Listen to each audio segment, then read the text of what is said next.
बिस्मिल्लाहिर्रहमानिर्रहीम।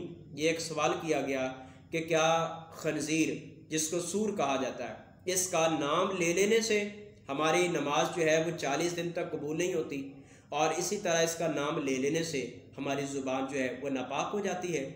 तो जवाब ये है कि मेरे भाई, मेरे बुज़ुर्ग, इसका नाम ले लेने से हमारी ज़ुबान नापाक नहीं होती, और इसी तरह इसका नाम ले लेने से हमारी नमाज की कबूलियत या अदम कबूलियत का कोई ताल्लुक़ नहीं है।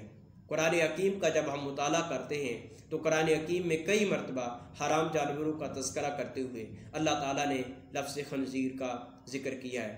कुरान हकीम का जब हम मुताला करते हैं तो कुरान हकीम की आयत सूरह बकरा की 173 में अल्लाह ताला ने इरशाद फरमाया, इन्नमा हर्रमा अलैकुमुल मैतता वद्दमा वलहमुल खिंजीर, बेशक अल्लाह ने हराम किया है खंजीर यानी सूर का गोश्त खाना।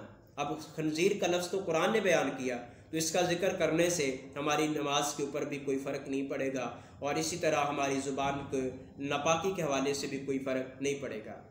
और वगरना तो हुफ़ाज़ कराम की ज़ुबान ही पाक ना हो, चूँकि हुफ़ाज़ कराम तो कुरान के अल्फाज कसरत से बोलते हैं और पढ़ते हैं, और इसकी तिलावत कुरान हकीम की करते हैं, और उनमें लफ्ज़ खंजीर भी आता है। इस तरह ना तो उनकी फिर नमाज हो 40 दिन तक, और ना ही उनकी ज़ुबान पाक हो। तो ये एक जहालत पर मबनी सवाल है, और ऐसे सवालों की तरफ हमें नहीं जाना चाहिए।